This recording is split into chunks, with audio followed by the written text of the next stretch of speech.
Boa noite, tudo bom?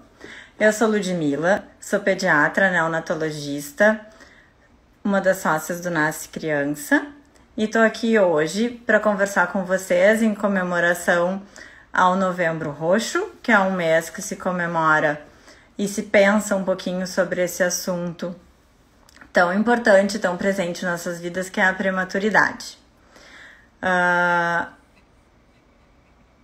Hoje, então, quem vai conversar comigo é o Alexandre Fiore, que é meu colega de profissão, pediatra, neonatologista.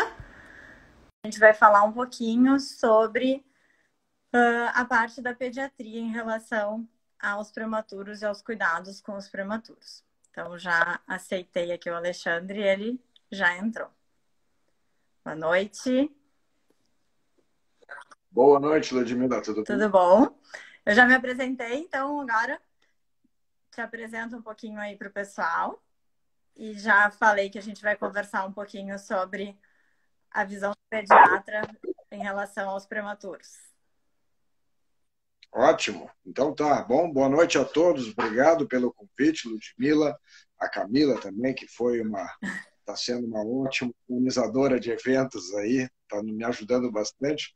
Parte tecnológica, eu não sou tão velho assim, mas eu tomo um laço cada vez aí do Instagram e outras coisas. Bom, então meu nome é Alexandre Fiore, sou pediatra, neonatologista, quase 30 anos aí de carreira.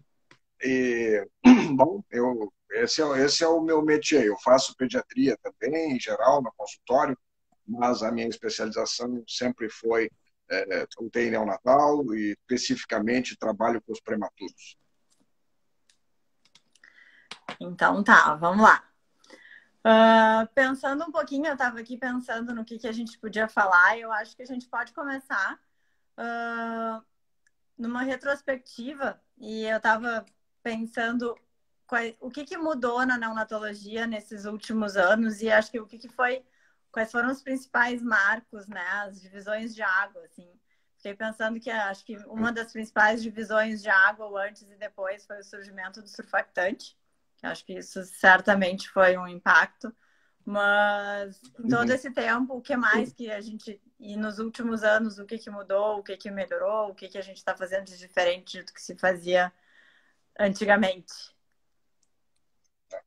Bom, a neonatologia ela é uma especialidade relativamente recente, comparando com as outras, né? Para se ter uma ideia, até o início dos anos 70, bebês com menos de 2 quilos era praticamente certo que não sobreviveriam. Né? Hoje nós estamos lidando com bebês de 400, 500 gramas de peso de nascimento.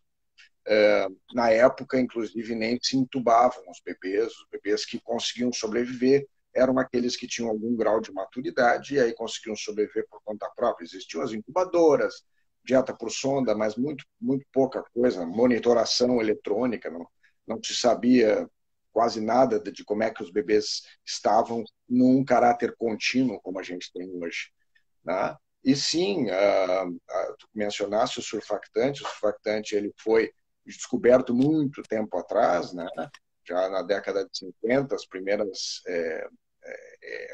estudos foram feitos pela doutora Marianne Lev, e como tudo na medicina, as coisas vão desenvolvendo e levando anos. E a primeira vez que foi utilizado com sucesso o surfactante foi em 1980, pelo Dr. Fujiwara. Depois disso, as coisas começaram a evoluir, e aí sim, nos anos 90, a gente começou a usar, que foi uma das grandes, um dos grandes marcos na evolução e na sobrevida dos bebês. Para quem não sabe, o surfactante ele é tipo uma melequinha que a gente tem dentro do pulmão, né? E que é formado geralmente após as 35 semanas de gravidez. Antes disso, é muito comum dos bebês não terem a produção dessa substância dentro do pulmão. E quem não tem o surfactante, a tendência é que o pulmão ele se feche. E aí fica com dificuldade respiratória muito grande. Você colocando essa substância no pulmão, você consegue melhorar muito a função pulmonar desse bebê. Depois do surfactante, o que tu acha que mudou? O que mudou nos últimos tempos, assim? Porque antigamente até o que tem mudado e é o que a gente fala sobre viabilidade dos bebês. Então, antigamente eram bebês maiores, assim como tu falou, menores de 2 quilos, às vezes nem se...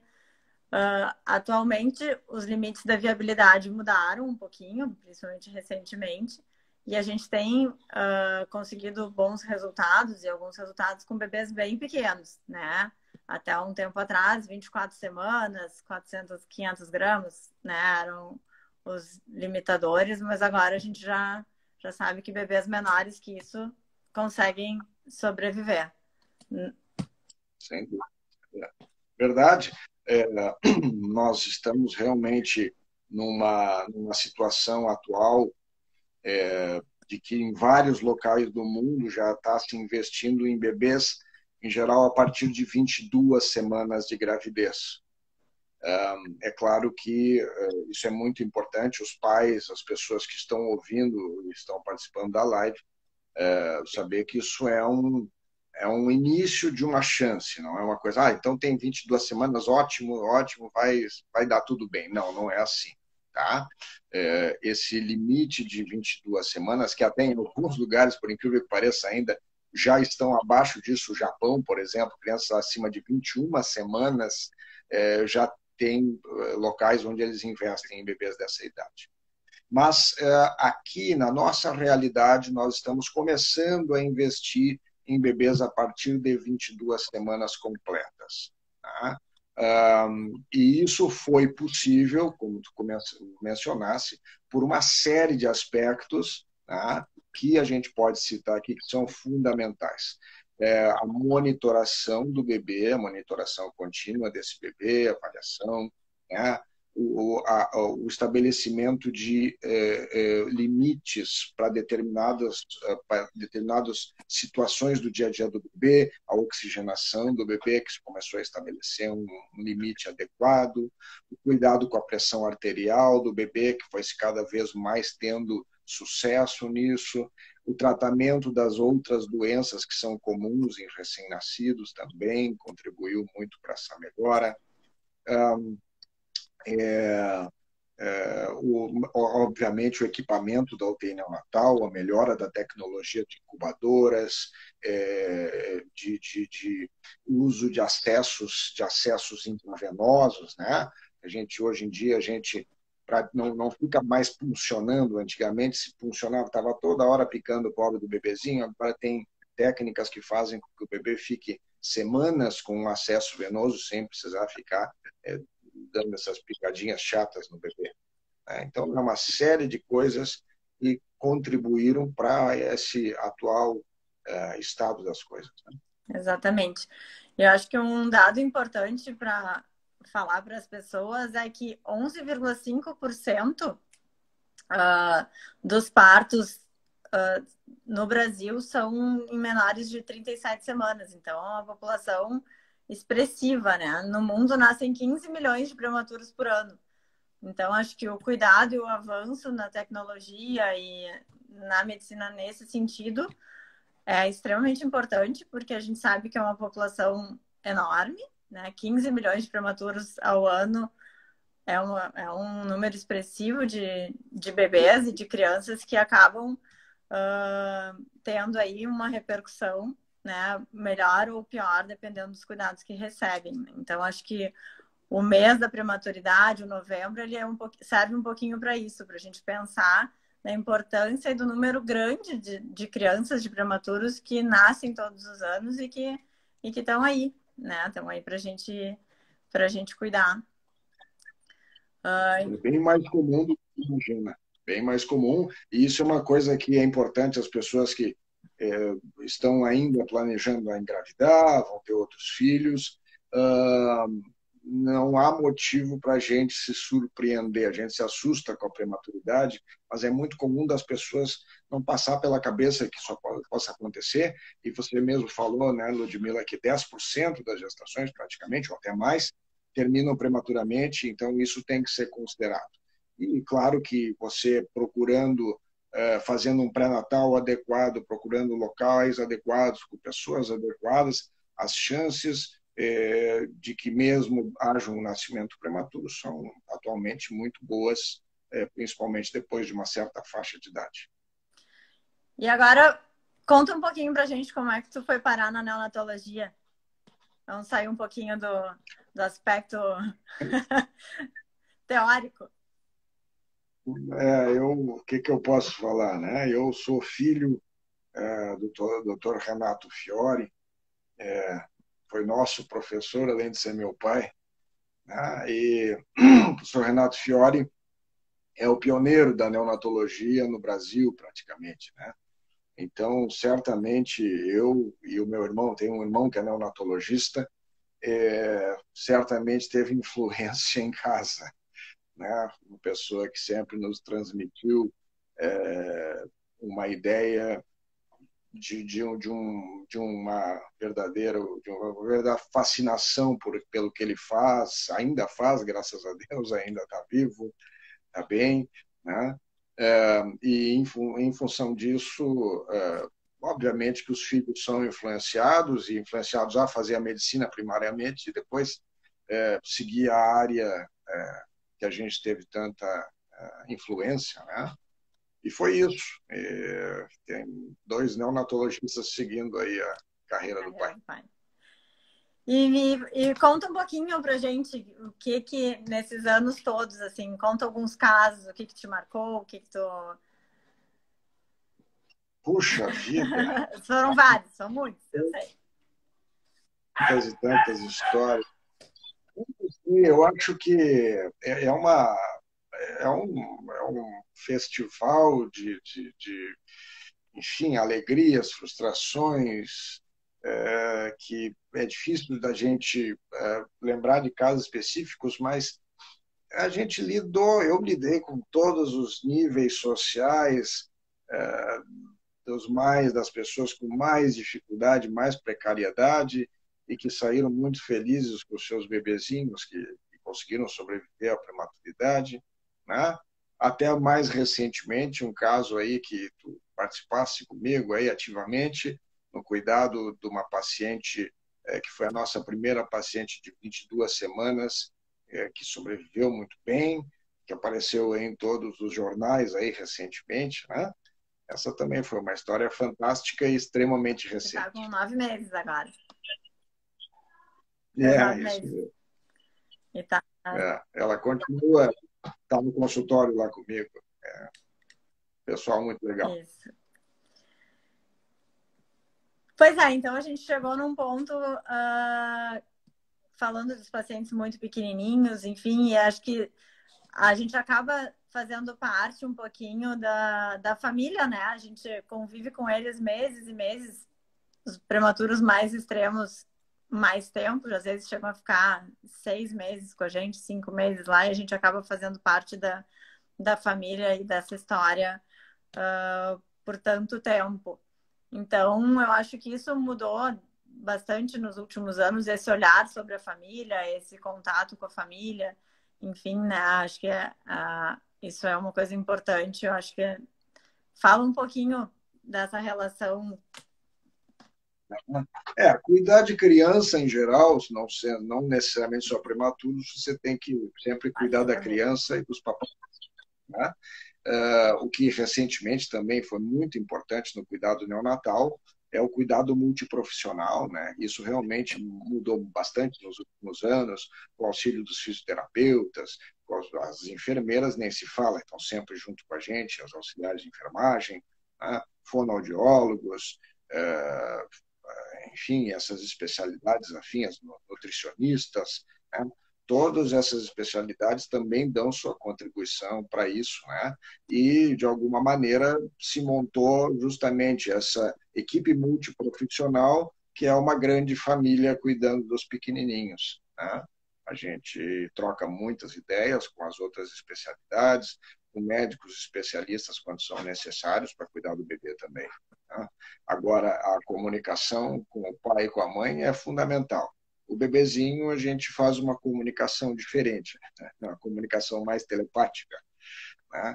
Mas o pai e a mãe é fundamental que estejam sempre presentes, e isso é muito importante que os pais entendam quando estiverem numa situação como essa, no cuidado do filho prematuro, que é muito importante eles estarem juntos com a equipe para trocar ideia, fazer pergunta, perguntar de novo a mesma coisa que perguntou, porque é muito importante que a gente esteja conseguindo fazer com que a família entenda a linha de trabalho, quais são os nossos objetivos. Porque na internação do prematuro é muito comum de mesmo um bebê que já está passando por uma fase boa, esse bebê ter situações de piora, né?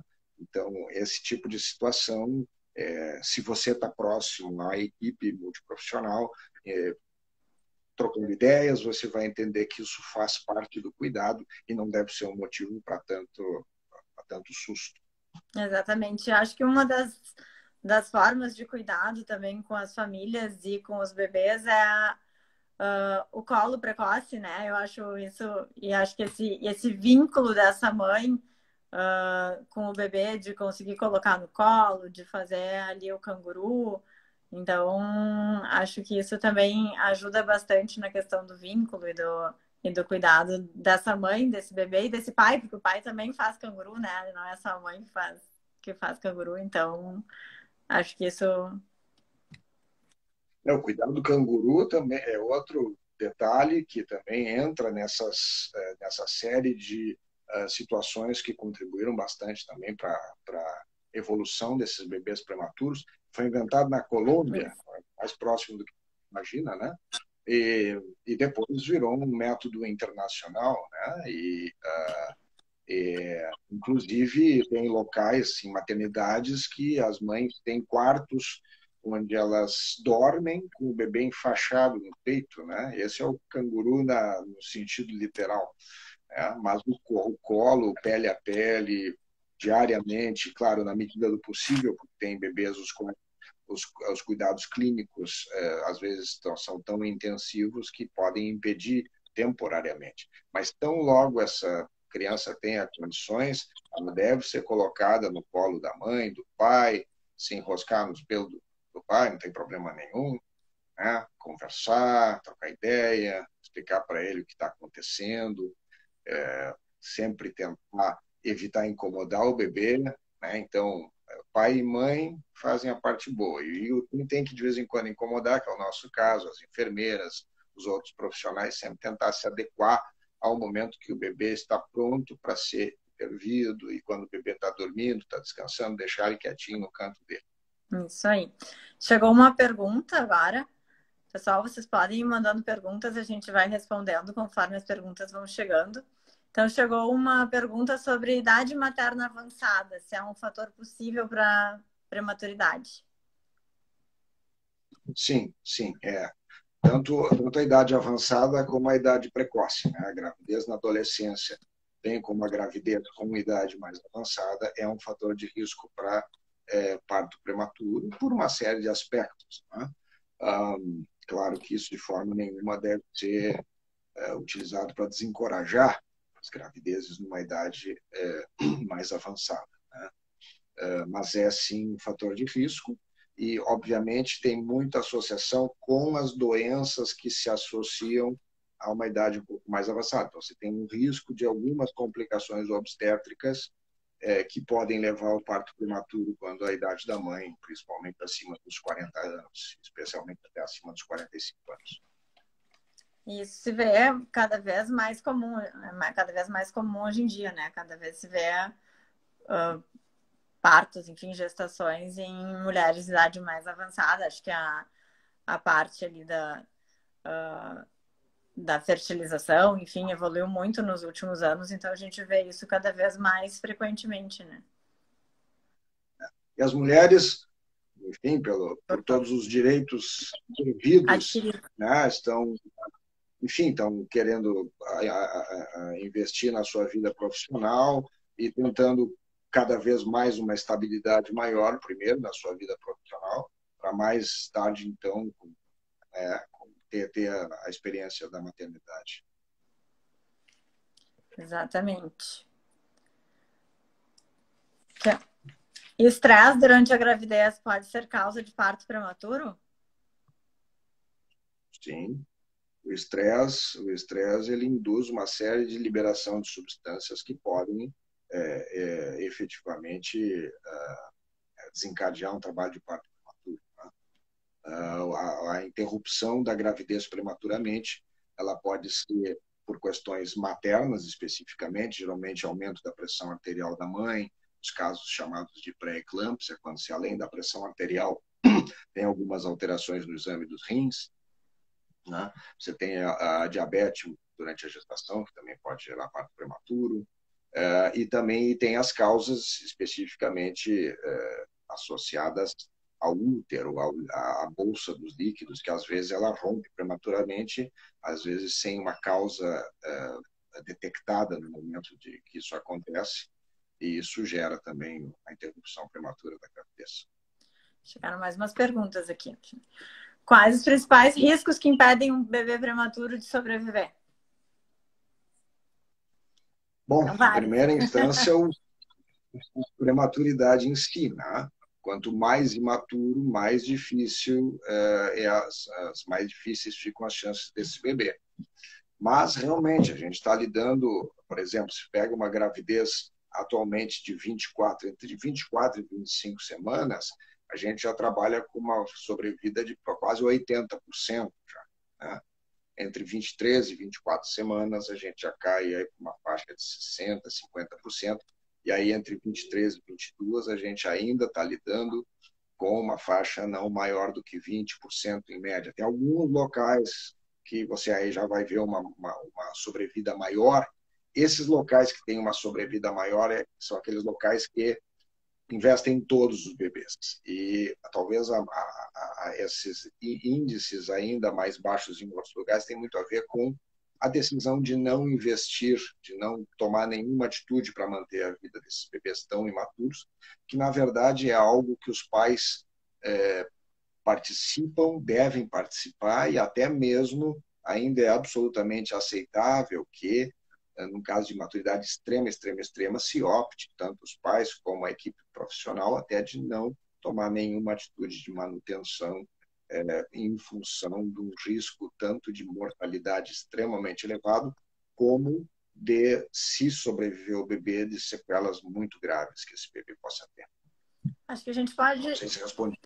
Pode seguir. Acho que alguns riscos também que impedem um nenê prematuro de sobreviver, além da idade gestacional, são algumas patologias que eles podem desenvolver durante a internação, né?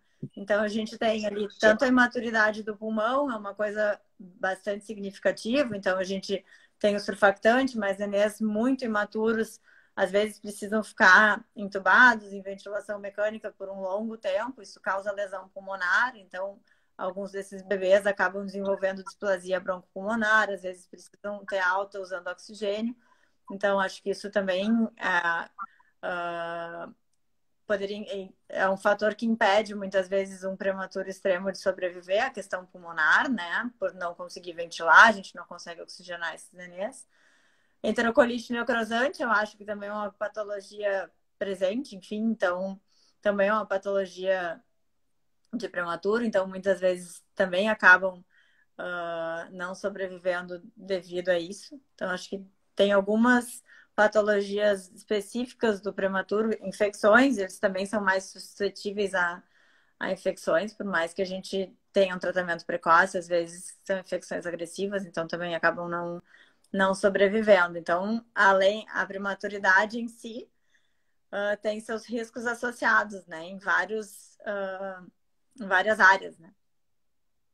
Hemorragia cerebral também, né? Outra coisa significativa. Então, tanto para mortalidade quanto para morbidade depois, né? São nenês que às vezes podem ficar com alguma sequela, enfim. Então, acho que a gente tem que pensar no prematuro como um todo, né? E pensar também nesse nenê no pós-alta. Sem dúvida. Fala um pouquinho Eu tenho da abertura do... Não, é que tem uma pergunta que está aqui há horas aqui. Tenho muita curiosidade de entender o funcionamento das incubadoras. A incubadora ela é uma caixinha de aquecimento, na verdade, né? Você tem um motor que funciona, que é ligado, né? E a incubadora ela tem o ar ali dentro, ele é aquecido, né? O ar ele fica, você pode variar a temperatura ali dentro de acordo com o tamanho do bebê, e tem o que a gente chama de fluxo laminar ali dentro. Isso é muito importante. O ar ele entra por um lado e sai pelo outro. Isso ajuda a evitar que haja uma contaminação do ambiente da incubadora, que isso é muito importante para tentar evitar as infecções, como a Ludmila tinha descrito. E quanto mais imaturo o bebê, a gente gera uma umidificação também, né? Então, além de aquecer, a gente mantém, porque o prematuro extremo tem a pele muito imatura, então eles perdem, então a gente acaba mantendo a incubadora também umidificada para manter ali a temperatura do bebê e o cuidado com a pele, que eu acho que foi outra coisa que avançou muito, né? Esse cuidado com a pele do prematuro nos últimos anos, assim, a gente tem um cuidado bem grande. A pele deles é bem sensível e é uma grande. E a pele é uma barreira importante, né, para o nosso organismo. Então, o cuidado com a pele do bebê, do prematuro, principalmente, mudou bastante a visão que a gente tem nos últimos anos. Chegou uma outra pergunta: a abertura do colo externo pode causar prematuridade? Sim, essa é uma das a incompetência istmo-cervical, né? Ou seja, o útero ele é uma bolsa e lá embaixo ele tem uma área que supostamente ela é um pouco mais compridinha, muscular, e ela deve ficar fechada justamente para evitar que o conteúdo do útero saia por ali. O problema é que tem alguns colos uterinos que eles têm essa dificuldade de se manter fechados e prematuramente eles abrem. Existem algumas técnicas, né, que se usam, que já se usa há bastante tempo, que os obstetras usam para tentar, vamos dizer assim, praticamente amarrar o colo uterino para tentar evitar que ele se abra, né? Mas é sim um risco para quem tem essa incompetência cervical, isso pode gerar o parto prematuro. E o útero, acho que veio errado aqui, é útero bicorno, certamente será parto prematuro? Não, não necessariamente, mas certamente você tem um espaço menor, tá? E esse espaço menor, às vezes, vai precipitar o parto antes, mas não é obrigatório o nascimento prematuro. O que mais, gente? Vamos lá. Unicórnio. Acho que também a resposta não. Existem algumas coisas, às vezes sinéquias dentro dos sinéquias, eles são membranas anormais que tem dentro do útero e que, vamos dizer, prende a estrutura uterina, né? Presença de miomas muito grandes podem limitar o espaço. Situações uterinas existem várias que aí certamente os obstetras podem ser bem mais precisos do que a gente. Detalhes, né? O mais importante é detectadas as situações que possam precipitar o parto prematuro. Isso vale para pessoas que moram em locais de distanciamento maior de UTIs neonatais. Essa pessoa, o ideal é que essa família já se prepare e tome providências para que seja atendida no local com condições de atender o bebê já desde o princípio. É bastante lesiva para bebês que são muito imaturos nascerem em locais que não há condição para cuidar desses bebês. Daí você vai ter um problema nos vários pontos iniciais que são fundamentais, na oxigenação, na manutenção da temperatura, na manutenção da hidratação. Esses bebês no transporte, muitas vezes, eles sofrem muito, e aí você pode ter consequências definitivas de um período rápido até você conseguir transferir para uma UTI com condições. Então, se você tem uma situação de gravidade suficiente para aumentar o risco da prematuridade, sempre é bom ter em mente a aproximação de um local onde tenha condições para atender essa situação. Segunda gestação, é muito comum um novo parto prematuro se não teve uma causa na primeira gestação? é mais comum. Eu não tenho um número para dar para vocês, mas certamente quem teve um parto prematuro, existe a chance um pouco maior, porque geralmente a causa, mesmo não detectada, em geral tem uma causa. Então, essa causa pode se reproduzir numa segunda gestação. A gente vê, certamente, mães que tiveram bebês prematuros com mais frequência de nascimento de irmãos prematuros. Quais os cuidados específicos que se deve ter em casa depois da alta? Em relação a vacinas, se devem ser realizadas em tempo igual a bebês a termo? Essa pergunta é boa. Ótima pergunta. Ótima. Boa pergunta. Grande. Boa. Vamos lá. Sim. O bebê, geralmente, quando eles têm alta para casa,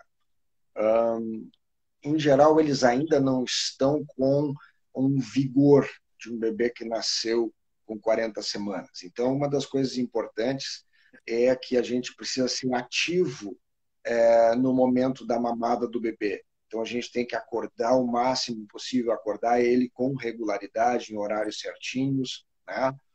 Muito cuidado, porque muitas vezes eles dormem durante a mamada e eles não mamaram ainda o tempo suficiente no seio, ou para aqueles que tomam fórmula, não mamaram o volume suficiente na mamadeira, e se eles não mamarem esse suficiente, eles não vão ganhar peso, né? Então, a gente tem que bem ativamente acordar eles, manter eles bem despertinhos para tentar otimizar isso aí. Cuidado com a temperatura. Geralmente, quando eles saem da UTI, eles já têm um peso suficiente para controlar a própria temperatura corporal. Então, não sendo um ambiente muito frio, eles geralmente não vão ter problemas, bem como tem que evitar, mesmo no nenê muito pequeno, evitar o excesso de calor. Tá? Isso é muito importante.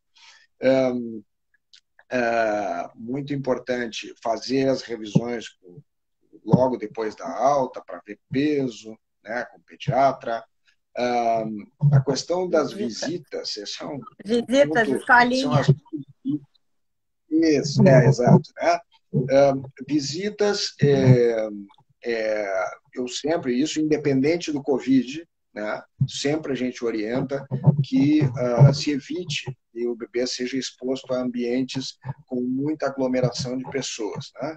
Até porque os vírus que podem causar infecções no bebê são bem mais graves para o bebê do que o Covid. O Covid é uma preocupação pequena para nós pediatras, né? Para as crianças, poucos são afetados. Mas tem vírus, por exemplo, como o vírus sincicial respiratório, que pode pegar o bebê e pode causar quadros graves, o bebê tem que internar, inclusive ir para a UTI. Né? Então, evitar aglomerações, visitas são só o núcleo familiar mesmo. Né? Pelo contrário, ir para a rua é saudável, passear só a família é saudável, né? Deixar a janela aberta, ligar o computador, tudo é saudável. O problema realmente é a aglomeração de pessoas. Para uma coisa talvez que o pessoal já saiba, para nenês muito imaturos, a gente tem uma vacina, que não é exatamente uma vacina que a gente faz, que é a Palivizumab, o pessoal mais conhece como Synagis, que a gente usa durante a estação de inverno até a primavera, que ajuda a evitar a bronquiolite, que é uma das maiores preocupações nesses bebês prematuros depois que eles têm alta. Mas te interrompendo um pouquinho, eu sempre acabo frisando no consultório, porque parece as pessoas pensam, tu fez a Synagis, não vai ter bronquiolite. Não, ela é para um dos vírus que causam bronquiolite, tem todos os outros. Então, isso não impede e não elimina a necessidade de fazer todos os cuidados, evitar, né, muita visita, aglomeração, visita de pessoas resfriadas, gripadas, enfim. E, especificamente, completando só, Ludmila, essa questão que tu falasse da creche, né? Creche para prematuro é só se não tem absolutamente nenhuma outra opção, né? O prematuro, especialmente os abaixo de 32 semanas, o ideal é que eles não vão para a creche até os 2 anos e meio de idade, né? Isso seria o ideal, na verdade, para todas as crianças, né? A gente sabe que a questão da sociabilização ela começa geralmente a partir dos 2 anos e meio.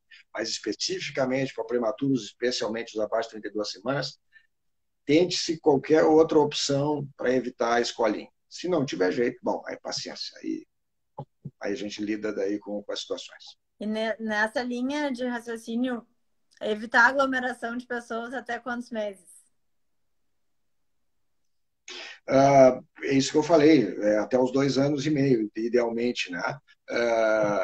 Os meus pacientes ficam loucos comigo, porque eles querem fazer festa de aniversário de 1 ano, 2 anos. 2 anos eu penso, caso a caso, mas 1 ano eu não deixo eles fazerem festa de aniversário.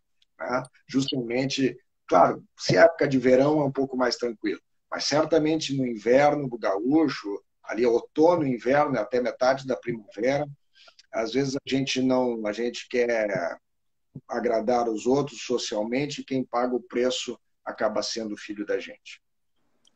Exatamente. Ah, e a gente fala muito de bronquiolite, mas agora, por um acaso, lembrei de um paciente nosso que reinternou. Foi um prematuro que teve alta e era verão, né? E aí perguntaram se podiam ir para a praia, passar uns vezes na praia, enfim, né?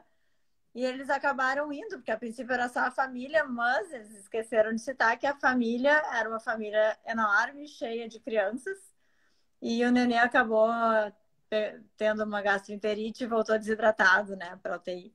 Então, é isso, a gente se preocupa com vírus respiratórios muitas vezes, mas a gente não pode esquecer que tem outros vírus que circulam. Então, o cuidado, né, para evitar o contato e a exposição do prematuro realmente é bem importante. A diferença entre idade cronológica e idade corrigida. Muito importante, porque isso é muito comum. Depois que passa, o pessoal sai da UTI, o ser humano ele tem a tendência a deixa eu normalizar minha vida o mais rápido possível. E parece que daqui a pouco tudo que aconteceu na UTI já não se lembram mais. Então, você pega um bebê, às vezes, que saiu da UTI, que nasceu com 500 gramas, ela chega aos 6 meses de vida, esse bebê está com 4 quilos, quando os outros bebês estão com 7 quilos, 8 quilos. E aí as mães chegam, meu filho é muito pequenininho, meu filho é muito magrinho. Eu digo, mas meu amor, esquece que ele nasceu com 500 gramas, os outros nasceram com 3,5 kg, né? A diferença é muito grande. Então, claro que leva um tempo até a gente ter essa questão de emparelhamento dos bebês. E claro que isso depende muito do grau de maturidade. Bebês que nascem com mais de 34 semanas, em geral, logo ali pelos 6 meses, eles já estão emparelhando. Mas um bebê que nasceu com 24 semanas, às vezes ele vai adquirir determinadas habilidades 6 meses, 1 ano depois do que os outros, né? E isso não tem nada de anormal, isso é esperado. Né? Então, é muito importante fazer uma propaganda minha aqui. Eu escrevi 2 livros de pediatria para pais, né? E no primeiro livro que eu escrevi tem um capítulo que se chama A Controvérsia da Pracinha, né? Que são 2 mães que se encontram numa pracinha, as filhas estão brincando e elas começam a comparar. E aí uma pergunta, qual é a idade da tua filha? A minha tem 3 anos, a minha tem 4 anos. Aí ela olha, a dela tem 3 anos e é 2 centímetros mais alta que a outra criança. Aí ela diz, meu Deus, a minha... Ela pensa, né? Meu Deus, a minha tem 3 anos, a dela tem 4 e a minha é mais 2 centímetros mais alta. Como eu sou mãe melhor que ela? Isso é uma coisa, é um absurdo que passa na cabeça das pessoas. A gente tem a tendência a achar que quem é maior, quem faz as coisas antes é melhor que o outro. Isso deve ser evitado. Eu acho que a questão da idade cronológica para a idade corrigida, ela é um cálculo que a gente faz, né? A gente vai. E isso é muito significativo no desenvolvimento dos prematuros, principalmente nos 2 primeiros anos, porque os grandes marcos do desenvolvimento. Então, assim, tem 6 meses e não senta. Sim, não tem. A gente tem que corrigir a idade, tem que lembrar que foi prematuro.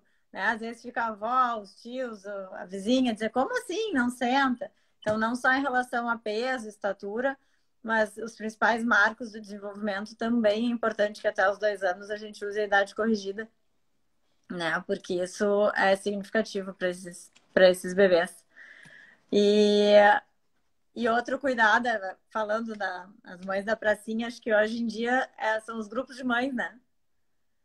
Então, assim, Isso. cada nenê tem seu tempo, mesmo os a termo, né? Claro que a gente tem que usar a variação do normal, tem que ficar atento nas revisões, né, de rotina, Mas é muito ruim comparar bebês, né? A gente não compare prematuro menos ainda, né? Cada um tem a sua história, cada um tem as suas patologias ou não, né? Então, acho que prematuro, os grupos de mães ajudam, tem um apoio, mas também tem uma questão de ficarem comparando, meu filho faz isso, meu filho faz aquilo, meu filho já come, meu filho não come.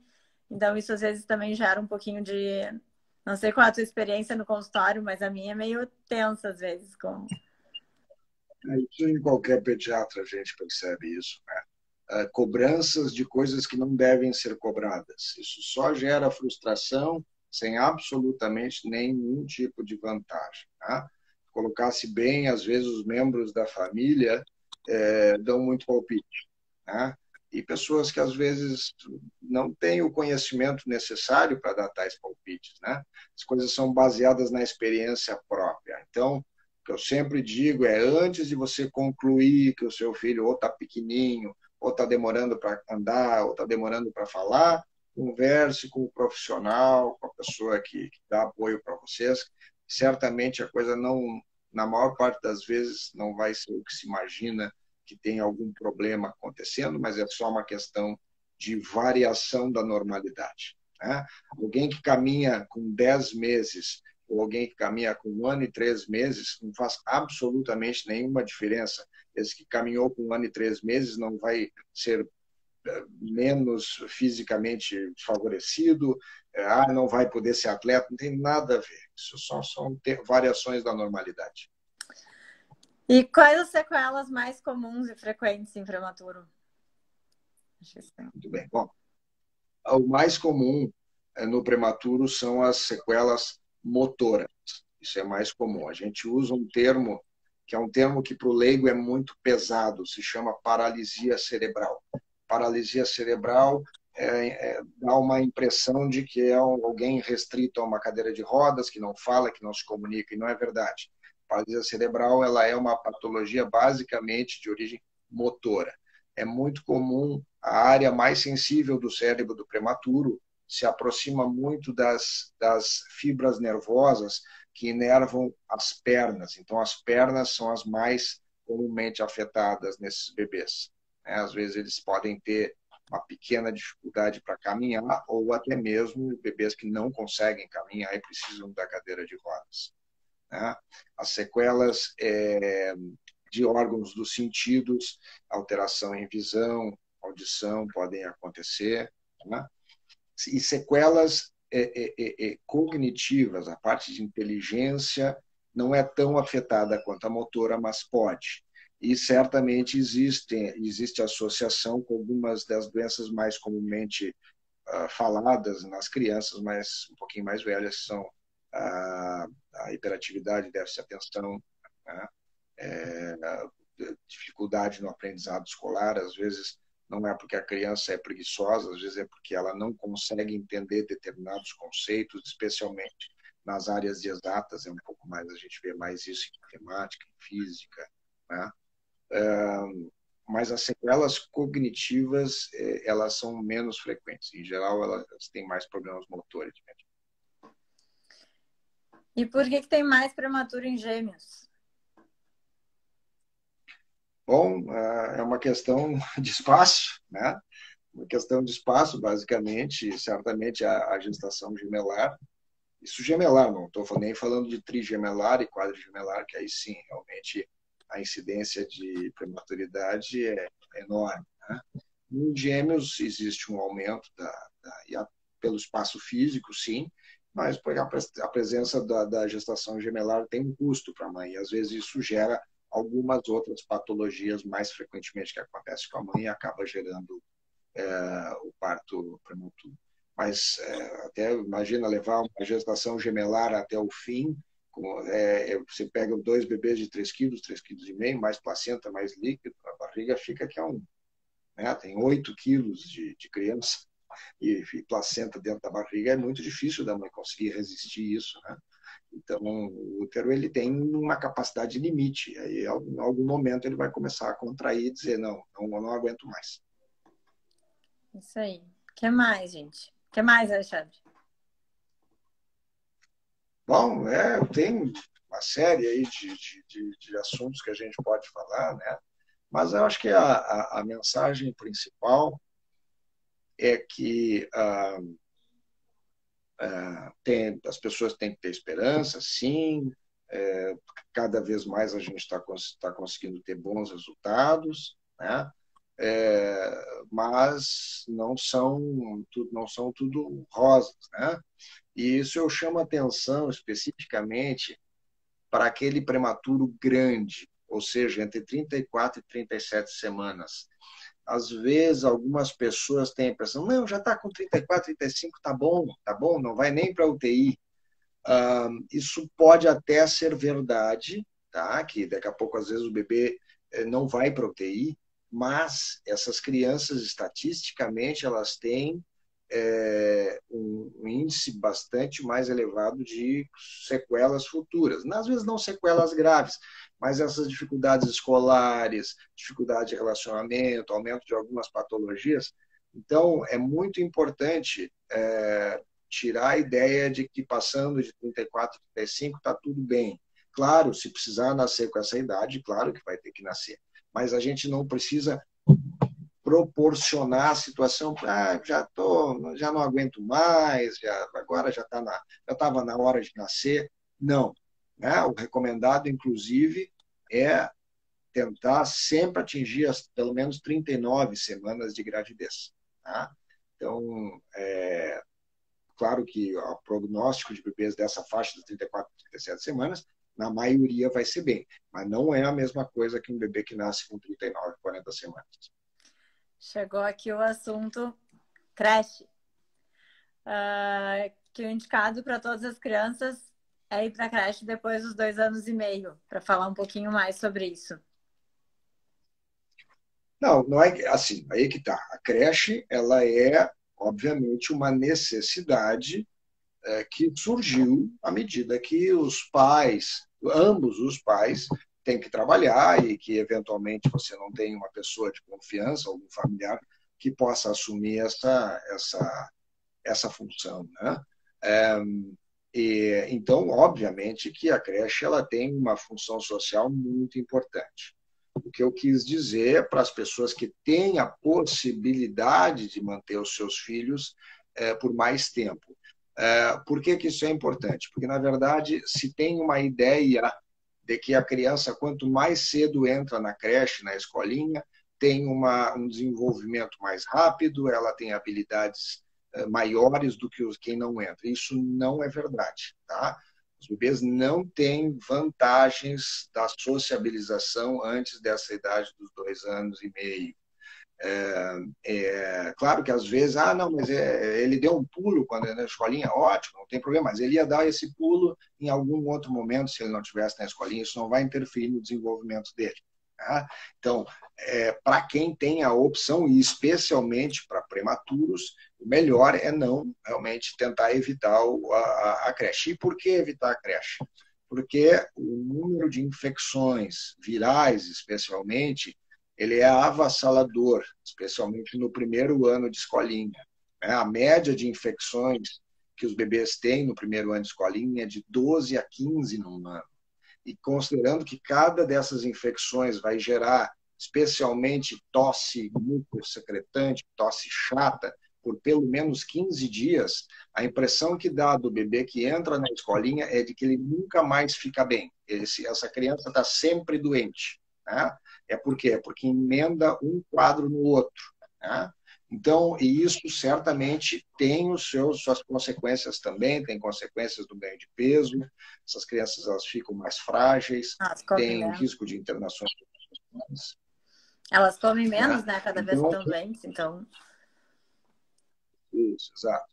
Então, não estou dizendo que a creche não seja importante pela mulher. Eu sempre... Deixar bem claro. Apesar da... Eu acho que sempre a gente tem que colocar na balança. Eu acho que assim, a questão do depois dos 2 anos é em relação à sociabilização. Mas eu não sei se tu tem essa percepção também no consultório sobre a quantidade do uso de telas, né? Então, assim, bom, vai ficar em casa, vai ficar a tarde inteira na TV, vai ficar horas vendo TV, ninguém vai brincar, porque a criança, até os 2 anos, ela ela não tem necessidade de sociabilização com outras crianças, eles não brincam entre si ainda, né? Então não precisaria ir para a creche para socializar.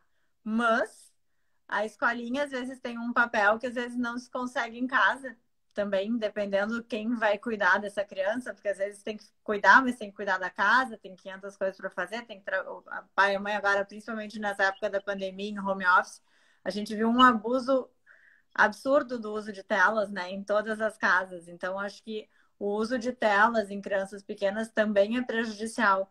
Então, acho que é uma coisa que a gente tem que ponderar, né? Com certeza.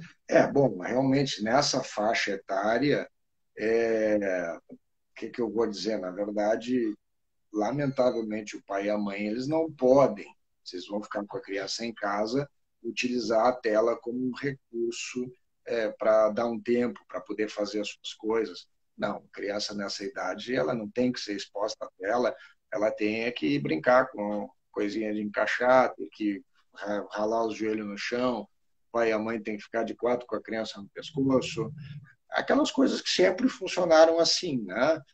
E que a gente pode dizer o que quiser, mas não há justificativa para a gente não continuar agindo dessa maneira, que é o que eles precisam. Agora, se realmente esse é um problema, o casal sente que não está conseguindo manusear isso bem, às vezes até tu ter uma outra opção para evitar isso de ficar na frente de uma tela, é uma coisa que não tem dúvida que é melhor. E as possíveis complicações de prematuros tardios devem ser observadas até a fase de iniciação escolar? Iniciação e até o meio da escola, né? Tem algumas matérias que vão mostrar dificuldade que você geralmente tem já depois do ensino, praticamente no ensino médio quase, né? Então, questões comportamentais, inclusive, né? Pode ter alguma alteração um pouquinho mais comum, né? Mas certamente aparecem um pouquinho mais de complicações em parte de aprendizado e inclusive no convívio social. O B apareceu aqui do lado, só apareceu os cabelinhos do B. Ouvi, imagina. Muito bem, gente, a gente já está chegando em 1 hora de bate-papo. Alguém quer fazer mais alguma consideração, perguntar mais alguma coisa? Se não, vamos para as considerações finais e despedidas. Bom, eu te agradecer novamente, agradecer a Camila, agradecer pelo espaço. Eu sou uma pessoa que, em função da minha vontade sempre de ajudar as pessoas a tornar a vida mais fácil, escrevi meus livros em função disso. Sempre que tem uma oportunidade, alguma telinha, eu acabo aparecendo, né? Porque eu acho que sempre é bom a gente ouvir a opinião das pessoas que trabalham com isso, que estudam isso, que têm experiência, né?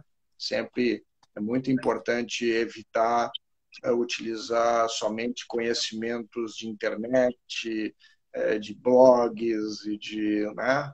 Tentar, sempre que for fazer algum tipo de pesquisa, mesmo que seja no Google, né, o Dr. Google, sempre tentar ver qual é a origem daquela pessoa que está, qual é o background daquela pessoa que está fazendo os comentários e tal, para evitar de tomar atitudes baseadas em experiências pessoais. Isso aí, então tá. Muito obrigada, gente. Obrigada, Alexandre, pela disponibilidade aí no domingo da noite. E até a próxima, então. Boa noite para vocês. Um beijo. Legal. Tchau.